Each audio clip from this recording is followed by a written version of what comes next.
ರಸ್ತೆ ಅವ್ಯವಸ್ಥೆಯ ಕಾರಣ ಆಟೋ ರಿಕ್ಷಾವೊಂದು ಬೈಕಿಗೆ ಡಿಕ್ಕಿಯಾದ ಘಟನೆ ತುಮಕೂರು ನಗರದ ಸದಾಶಿವನಗರದಿಂದ ಮೇಳೆಕೋಟೆಗೆ ತೆರಳುವ ಮುಖ್ಯ ರಸ್ತೆಯ ದಾನಾ ಪ್ಯಾಲೇಸ್ ಸಮೀಪ ನಡೆದಿದೆ.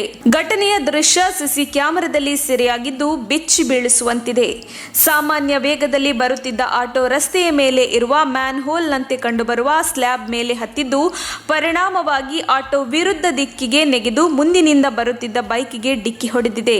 ಅಪಘಾತ ನಡೆದ ತಕ್ಷಣವೇ ಆಟೋ ಚಾಲಕ ಹಾಗೂ ಬೈಕ್ ಸವಾರ ಇಬ್ಬರನ್ನು ಆಸ್ಪತ್ರೆಗೆ ದಾಖಲಿಸಲಾಗಿದ್ದು, ಈ ಪೈಕಿ ಆಟೋ ಚಾಲಕನ ಸ್ಥಿತಿ ಗಂಭೀರವಾಗಿದೆ ಎಂದು ಹೇಳಲಾಗಿದೆ. ಈ ರಸ್ತೆ ಇತ್ತೀಚೆಗೆ ಡಾಂಬರೀಕರಣವಾಗಿತ್ತು. ಕಾಮಗಾರಿ ಮಾಡುವ ಜವಾಬ್ದಾರಿ ಹೊತ್ತಿರುವ ಪ್ರಾಧಿಕಾರ, ಅಲ್ಲಿನ ಮೇಲ್ವಿಚಾರಕ ಅಭಿಯಂತರರು, ಮಹಾನಗರ ಪಾಲಿಕೆಯ ಬೇಜವಾಬ್ದಾರಿಯುತ ಅಧಿಕಾರಿಗಳ ಹಾಗೂ ಗುತ್ತಿಗೆದಾರರ ನಿರ್ಲಕ್ಷ್ಯದಿಂದ ಈ ಘಟನೆ ನಡೆದಿದೆ ಎನ್ನುವ ಆಕ್ರೋಶ ಕೇಳಿಬಂದಿದೆ. ಈ ಸಂಬಂಧ ತಕ್ಷಣವೇ ಜಿಲ್ಲಾಡಳಿತ ಸಂಬಂಧಪಟ್ಟವರ ವಿರುದ್ಧ ದೂರು ದಾಖಲಿಸಿಕೊಂಡು ತನಿಖೆ ನಡೆಸಿ ಕಾನೂನಿನಡಿಯಲ್ಲಿ ಶಿಕ್ಷೆ ನೀಡಬೇಕು ಎಂದು ಸಾರ್ವಜನಿಕರು ಆಗ್ರಹಿಸಿದ್ದಾರೆ.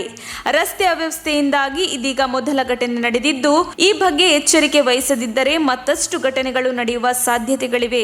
ಸಂಬಂಧಪಟ್ಟ ಅಧಿಕಾರಿಗಳು ಸ್ಥಳಕ್ಕೆ ಆಗಮಿಸಿ ಸಮಸ್ಯೆ ಬಗೆಹರಿಸಿ ಸಾರ್ವಜನಿಕರ ಸುರಕ್ಷತೆಗೆ ಕ್ರಮ ವಹಿಸಬೇಕಿದೆ ಎನ್ನುವ ಒತ್ತಾಯ ಕೇಳಿಬಂದಿದ್ದು, ಘಟನೆಯಿಂದ ತೊಂದರೆಗೊಳಗಾದ ಆಟೋ ಚಾಲಕ ಹಾಗೂ ಬೈಕ್ ಚಾಲಕನಿಗೆ ಪರಿಹಾರ ನೀಡಬೇಕು ಎಂದು ಒತ್ತಾಯಿಸಿದ್ದಾರೆ.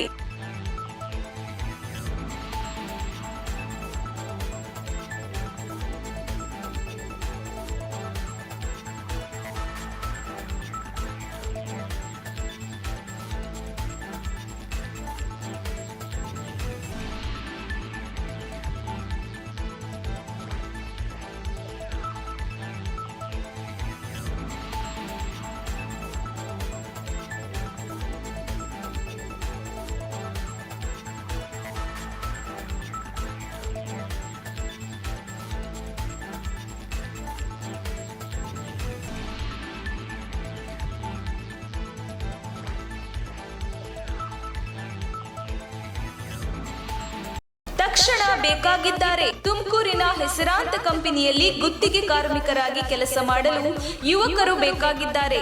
ಲೋಡಿಂಗ್ ಮತ್ತು ಅನ್ಲೋಡಿಂಗ್ ಕೆಲಸ ಮಾಡುವವರು ಬೇಕಾಗಿದ್ದಾರೆ. ವಿದ್ಯಾರ್ಹತೆ SSLC PUC. ನೇರ ಸಂದರ್ಶನ ಇರುತ್ತದೆ. ESI ಮತ್ತು PF ಸೌಲಭ್ಯ ಕೂಡ ಇರುತ್ತದೆ. ಆಸಕ್ತರು ಕೂಡಲೇ ಸಂಪರ್ಕಿಸಿ. ನವೀನ್ GL. Mobile number 9743103968.